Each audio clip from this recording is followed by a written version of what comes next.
Let's talk about what happened this summer. Hi, I'm a music teacher, and this is my life.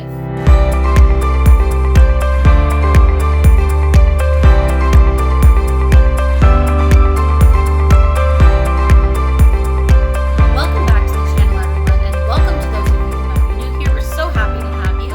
Today's video is going to be about what I was up to this summer in regards to teaching summer school and things that I noticed about teaching in a way that I had never taught before.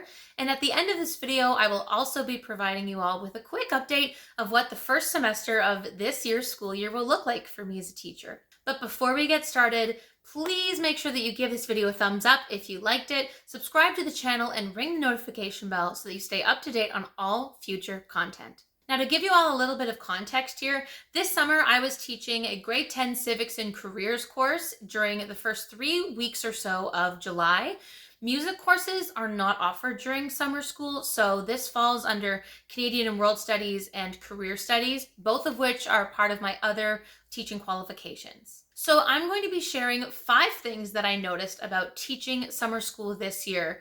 So let's start with number 1. The first thing that I noticed was that by teaching online every day, similar to the pandemic, students still would not turn on their cameras. It was very rare. I think maybe the first day I saw a couple of people, and then one person had their camera on by accident. But for the most part, most people will still keep their cameras off. I will say that it's a great thing that they were active in the chat and were willing to unmute themselves during conversations and discussions, because otherwise I would have run into the same problem I had during the pandemic, which would have been just feeling like I was teaching to a brick wall where there were no responses. So thankfully, due to the chat and being able to unmute themselves, we were still able to have very engaging conversations, but cameras were still off, pretty much everyone except for me. The second thing I noticed with teaching online and teaching civics and careers specifically online was that I had to change my course plan mid-summer school, specifically with careers. For those of you who may not know already, civics and careers are each a half credit, and they are completely separate half credits. So civics has its own curriculum expectations, and the careers curriculum expectations are all different and separate. So I had 2 different course outlines, and I had 2 different report cards. All of those things are separated. One of my favorite assignments to give the students during the regular day school program, if we're in school for the regular school year, is to have them do a mock or practice job interview. We research some of the most frequently asked questions, and I give them the questions ahead of time. I tell them that it's for a part-time position of their choice, so they should be answering the questions based on who they are now, not who they want to be in the future. And when I was looking at my schedule, even if each student took maybe 10 minutes for an interview, it still would have taken me like a day and a half to interview all of them, because my class size was almost 30. And there was just no way that I would have had time to interview them, but also they would have just been swamped. Between the 2 different courses where civics was always taught in the mornings and careers was always taught in the afternoons, I just knew that I was going to run out of time and get burnt out, and so were they. And so it's okay to be honest with the students, and I had to do this. I had everyone online. I said, so I've taken a look at the schedule and what the next week and a half looks like, and I shared my screen. I had my course outline there, and I said, I want everyone to take a close look. This is the course outline I posted at the beginning of summer school. I hope everyone can see. Can everyone see my screen? And I was hearing yes and seeing it in the chat, and I was hitting backspace to delete the mock interview assignment. And it was a Google Meet, so I had all of these like applause reactions and yays. And out of all the assignments, it was one that I was okay getting rid of, because I was able to still assess those curriculum expectations through their other assignments. But I had to pivot, and even though I really find a lot of value in that assignment, because a lot of students haven't had a formal interview and it's good practice for them, for the sake of summer school, it was one that I was willing to set aside for the sake of all of our levels of energy and to avoid some burnout. The third thing I noticed was that navigating AI in assignments and how to navigate those conversations came up more than ever before. I had some students using AI, and Like I said, we use Google Meet, and so of course we use Google Docs, Google Slides.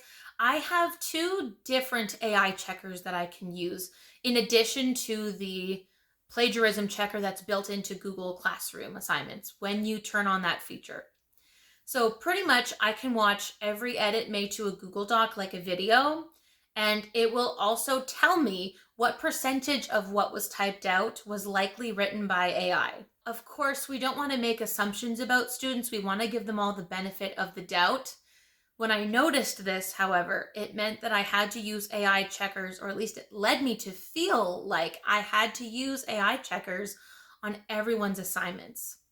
And so navigating those conversations with students can be tricky because I have been very honest with my students from the beginning of summer school. If you didn't write it, I cannot mark it. So that means if it was copied and pasted, if a family member or friend wrote it, if you copy it from ChatGPT or some other AI website, I can't use it.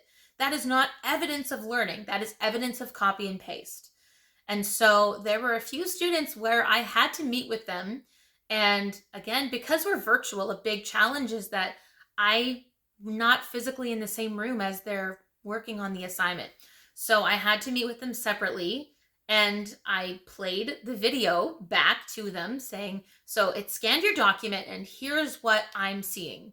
So it allows the students to be able to see the exact same thing that I did, which is what led to me asking to have this conversation.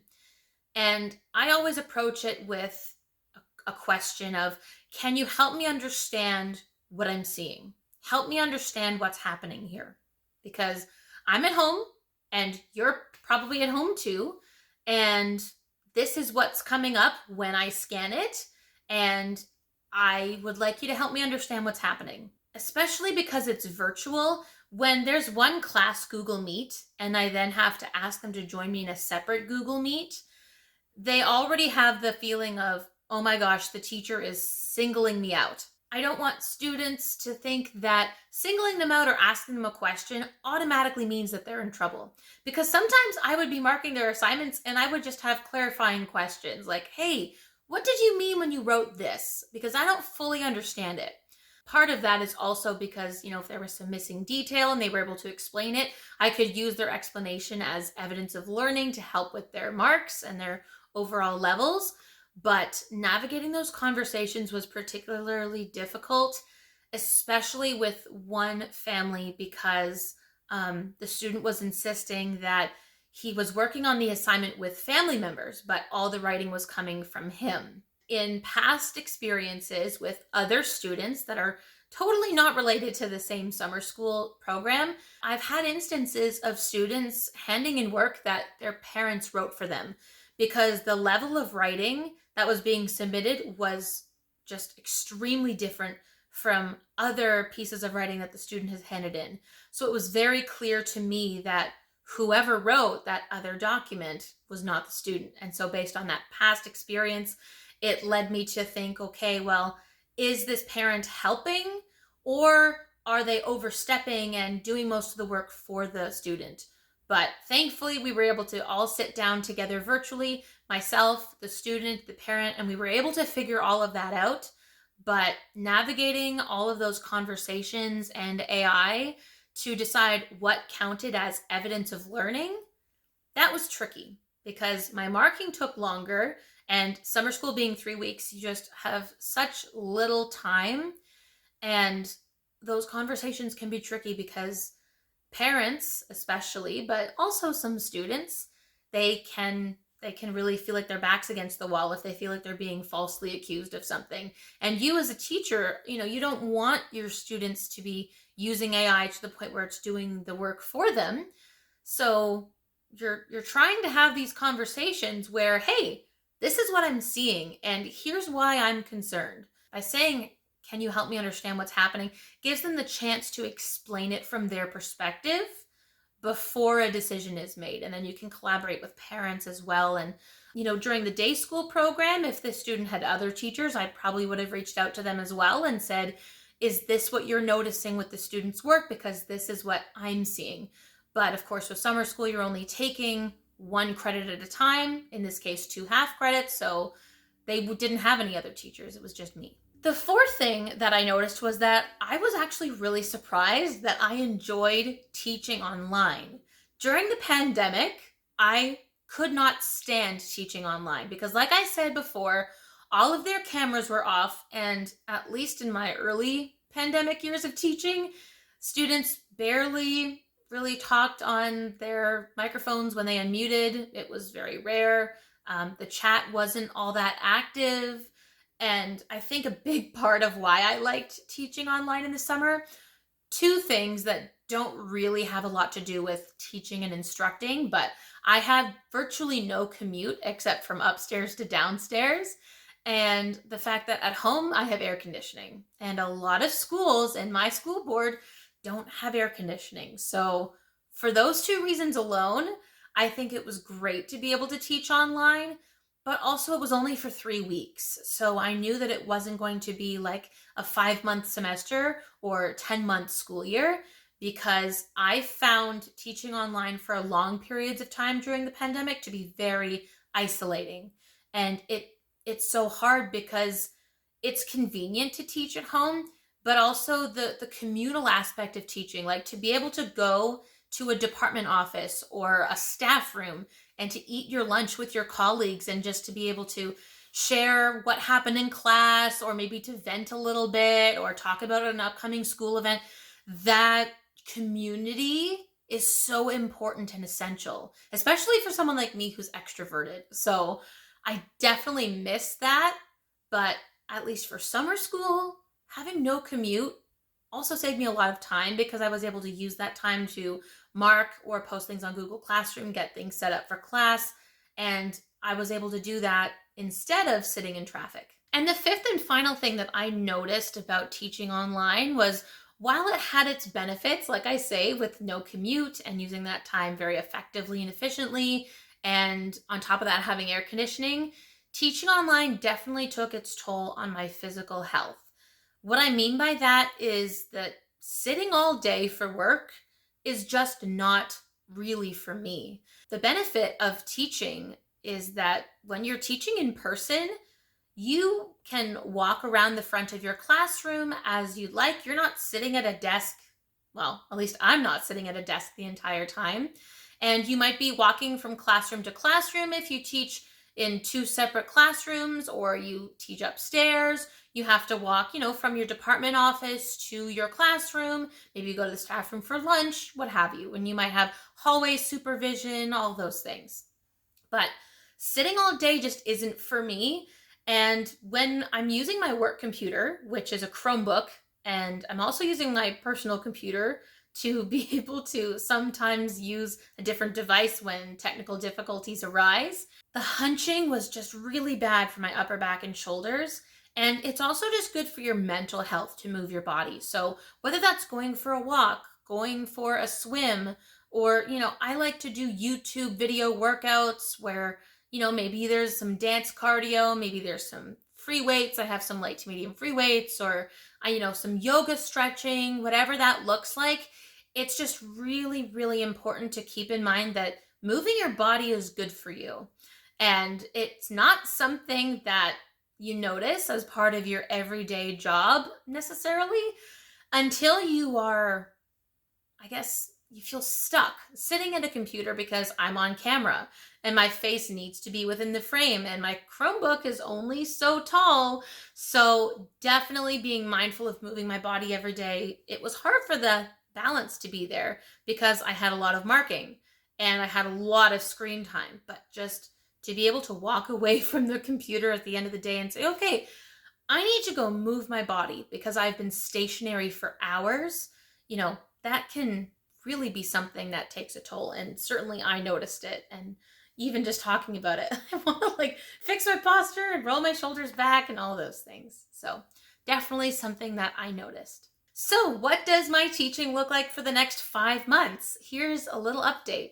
So 5 months is the length of a semester, and where I live, the school year runs from September to June. So first semester will be September to January, And then second semester will be February to June. So in first semester, here's what my teaching will look like. First of all, I'm going to be working at 2 different schools. I'm going to be at the same school that I was at last year in the mornings, and it's about a 40-minute drive from home. And then I'm going to be at a different school for one class in the afternoon. And that one is going to be about halfway between home and the first school. So what's nice is I drive 40 minutes to my first school. I'm going to teach 2 classes there. The challenging part will be every other day driving at lunchtime to make it to the second school on time for class.